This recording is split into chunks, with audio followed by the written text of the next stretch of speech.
So we talk about, for example, moderates and extremists. Yet we've never had a debate in this country to exactly define what is a moderate and what is an extremist. We talk very easily and very loosely about Islamists. And we're not quite sure what an Islamist is. 10 years ago, no one had ever heard of this word. You do a LexisNexis search prior to 7/7, it didn't appear in the British press. Now every Tom, Dick and Harry uses Islamist sweepingly to describe anyone they think is a bit dodgy or has a beard slightly too long or says something a little bit too political. What is an Islamist? The Turkish government are Islamists. The Taliban are Islamists. What Islamists are we talking about here? What is a moderate, as I said? Melanie Phillips, author of the book Londonistan, there's a title. Imagine substituting that for something else.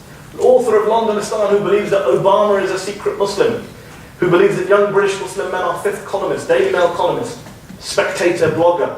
She once actually wrote a list of what you had to do to be a moderate Muslim. That's nice. Tell us.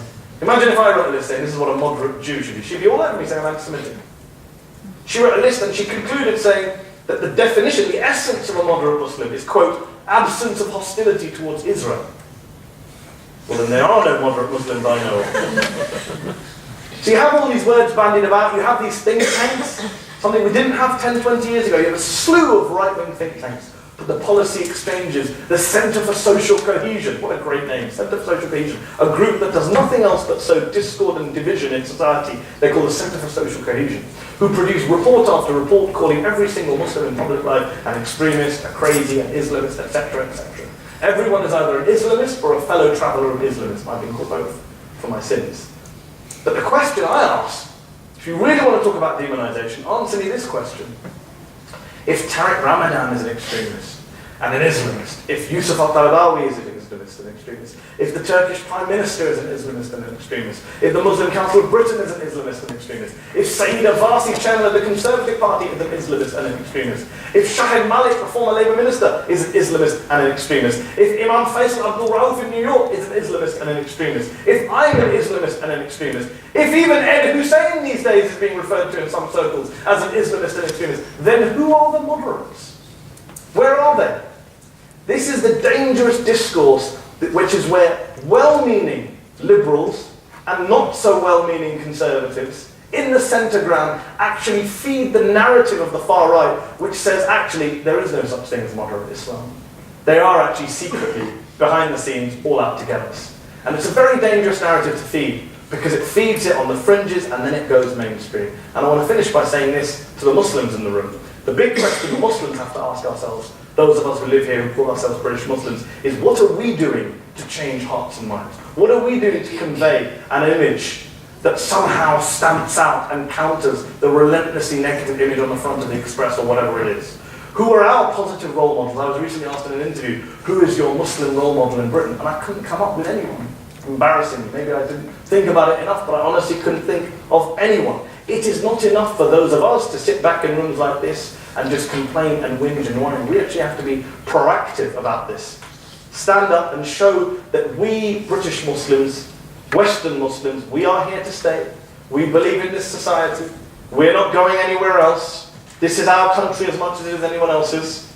And in line with the very British and very Islamic values of freedom, of tolerance, of mutual respect, of justice, of equality, we cannot allow ourselves to be demonized, to have our rights taken away from us. Thank you very much.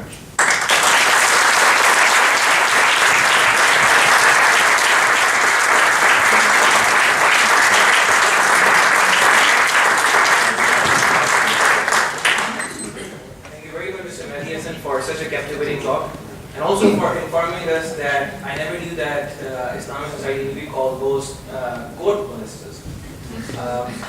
We'll be opening the floor to the audience for the question and answer session. We have 30 minutes for that. So if you can raise your hands right now, let us actually see. So we'll be starting from here, from the right hand side, and we'll be moving to the left. Yes. I was going to ask you exactly your final point. If you could elaborate a bit more about what Muslims can do on a very practical basis to improve our image in general. Well, the quickest and shortest solution, easiest solution, is British Muslims need to find people who can speak.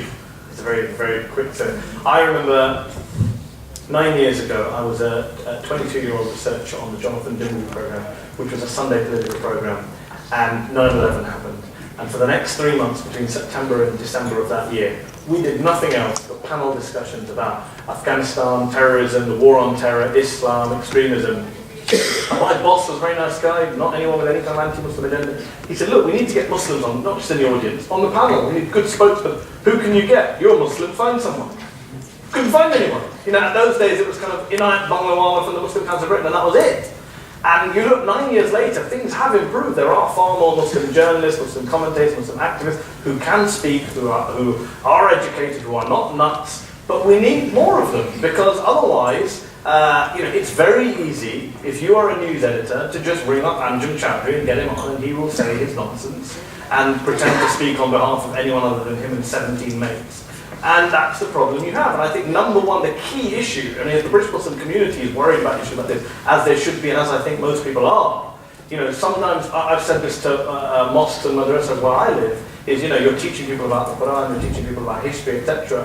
Are you teaching people how to speak? Are you teaching people how to engage in discussion and debate? Are you teaching people how to interact? Are you teaching people about values that matter when you come to interfaith or intercommunity discussions? And especially the media. I mean, you see, I don't know about you, but I grew up watching, programs like Question Time. And I remember, I always remember whenever the microphone went to someone in the crowd who was Asian, I would cringe, and what's he going to say? He would always say something crazy.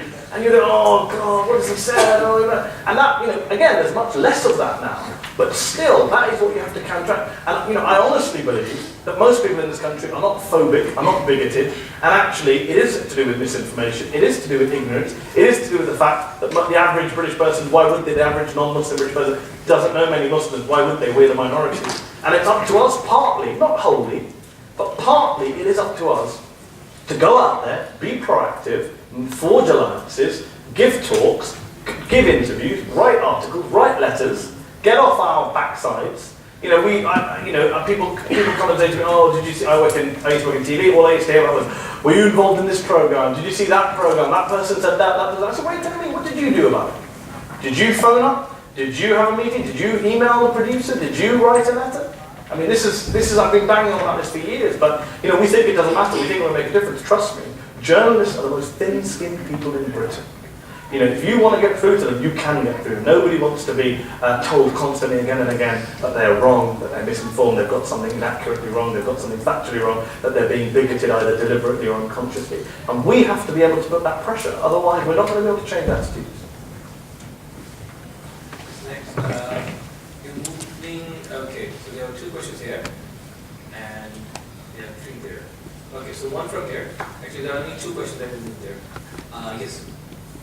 Here again. It's very interesting about the representation of Islam in the movement. Just to flip it over a bit, I was just wondering, what are your opinions on British Muslims and their media consumption and appropriation behaviour to those media messages that are out there? Because there's quite a lot of literature on representations of Islam, but I've never really come across something about the decoding that goes on in terms of British Muslims and how they read into these movements. Are you saying what's the impact on British Muslims, or how British Muslims respond? How they respond, and what the average kind of British Muslim response is to these media messages. Here's when I was at Channel 4, we did a study because we were setting up a website on some of these issues, youth-related issues, minority-related issues, as Channel 4 is prone to do. And we did a bit of research and survey work. And guess what? Surprise, surprise. We did a survey of young British Muslims, and you can correct me if I'm wrong here. You're all young, a lot of you are young British Muslims. Guess what? Their viewing habits are no different to anyone else's viewing habits. Their newspaper reading habits is no different to anyone else's. I mean, this idea that actually everyone's living in a ghetto is not necessarily true, especially amongst the younger generation. The average young British Muslim is as likely to be watching a football match on a Wednesday night or EastEnders on a Tuesday night as their non-Muslim peer or counterpart. So there's a dangerous road that you can go down where you think it's all about Islam, everything is seen. I worry about two things. One is that society as a whole sees Muslims only through the prism of religion, Islam, security, threat, politics, which is obviously unhealthy. And the other way around, we shouldn't see the rest of society only through the prism of we are victims, there is this demonization going on, there is a war on terror, we need to be political. That's all important, but there's other things in life.